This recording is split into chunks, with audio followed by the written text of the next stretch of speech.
George Sand, La femme réinventée. Première partie. Amantine avant George Sand. Paris, 1804. En pleine époque napoléonienne, une enfant vient au monde, porteuse d'un double héritage.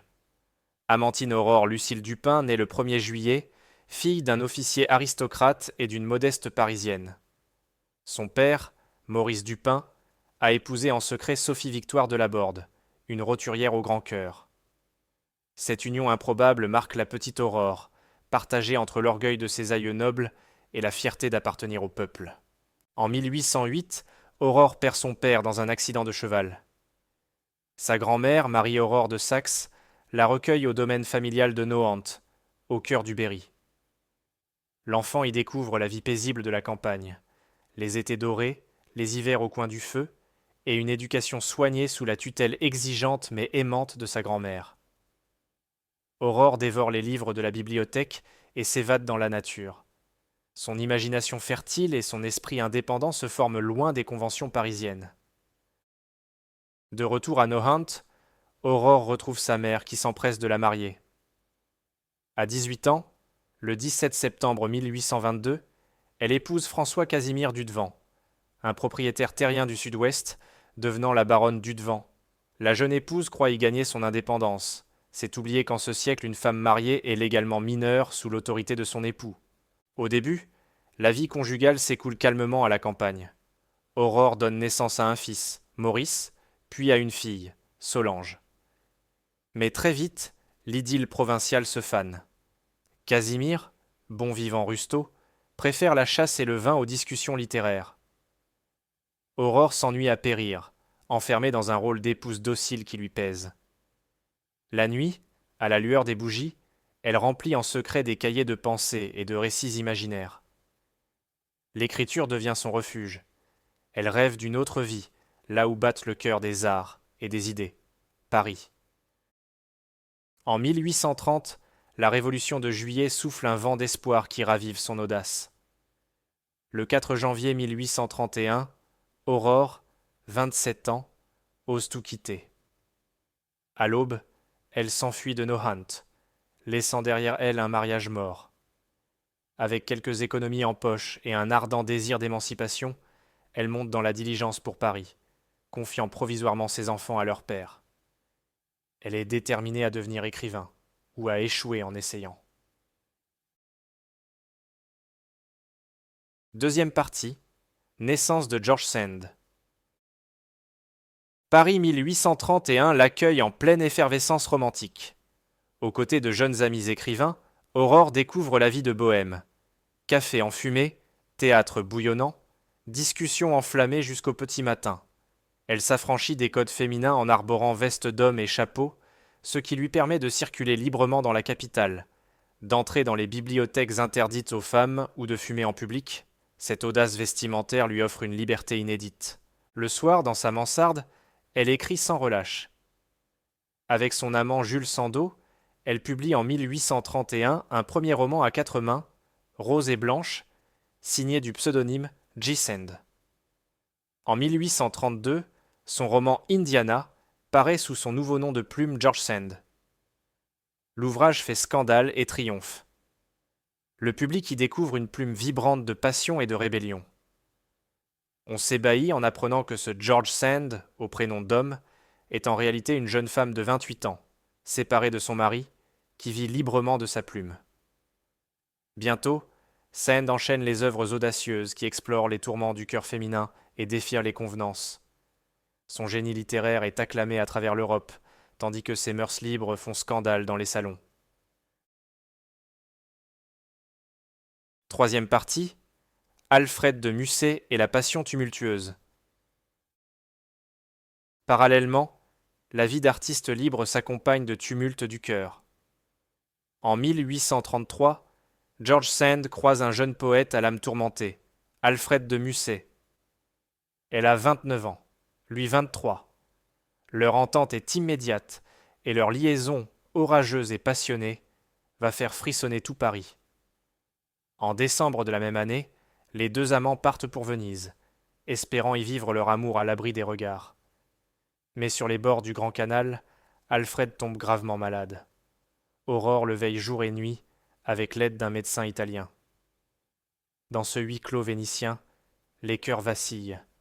Sand s'éprend malgré elle du soignant, tandis que Musset, alité, devine qu'il est en train de la perdre. Rétabli, le poète s'en retourne seul à Paris au printemps 1834, le cœur brisé. Révenu en France, Sand tente de renouer avec Musset quelques mois plus tard. Hélas, la confiance est ébranlée. Leurs retrouvailles à l'automne 1834 tournent aux scènes de jalousie et aux larmes. Épuisés, ils se séparent définitivement en novembre 1834 sur un constat d'échec amer. Georges est dévasté.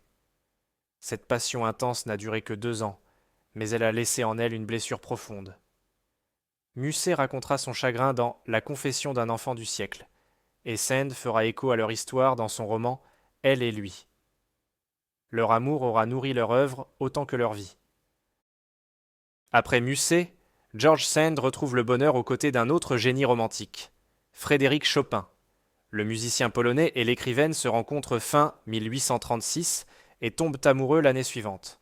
À l'hiver 1838, pour épargner à Chopin les rigueurs du froid, Sand l'emmène avec ses enfants chercher le soleil sur l'île de Majorque. Leur séjour se transforme en cauchemar. Le couple non marié choque la bonne société locale, la pluie incessante aggrave la santé fragile de Chopin, et les villageois terrifiés par la tuberculose finissent par les chasser. En décembre, ils se réfugient dans le monastère abandonné de Valdemosa, perché dans les montagnes. Georges soigne Frédéric du mieux qu'elle peut dans ce lieu glacé et isolé, tandis que Chopin compose sur un piano délabré des préludes d'une beauté poignante. Elle racontera plus tard cette épreuve dans Un hiver à Majorque. De retour en France, une douce routine s'installe entre eux.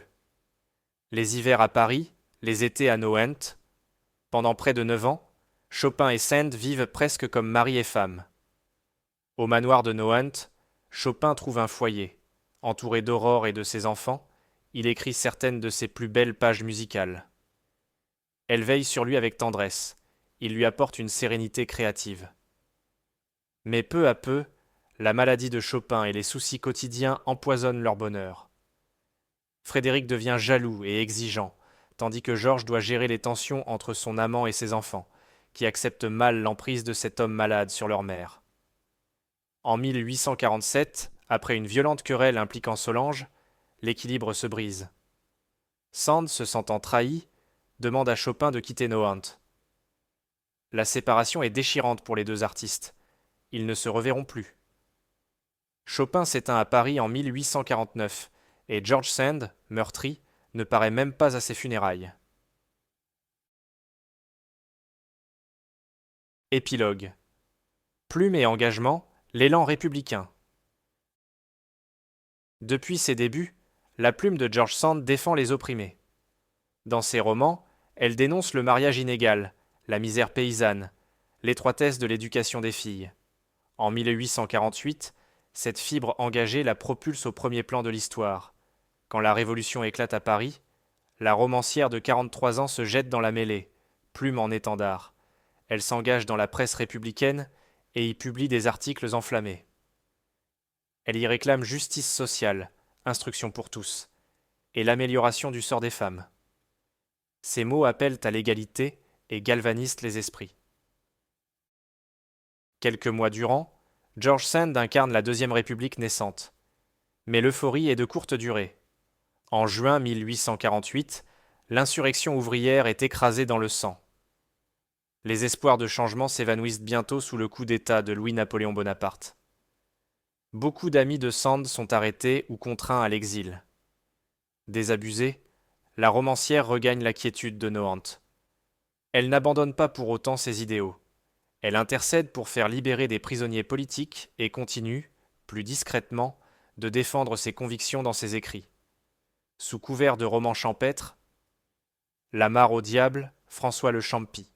Elle célèbre la bonté du peuple et exprime sa foi en la justice sociale. Elle plaide aussi pour les femmes, convaincue que priver une femme de liberté, c'est commettre une tyrannie.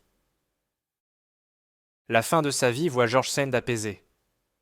En décembre 1849, quelques mois après les soubresauts révolutionnaires, elle rencontre Alexandre Manceau, un graveur de 32 ans. Cet homme simple et dévoué devient son compagnon pendant 15 ans, un véritable soutien au quotidien. Auprès de lui, Aurore connaît une relation sereine, loin des orages d'antan. Installée à Nohant, elle continue d'écrire sans relâche, romans, pièces de théâtre, contes, et s'occupe de ses petits-enfants. Elle rédige également son autobiographie, Histoire de ma vie, où elle retrace son parcours hors du commun en toute sincérité.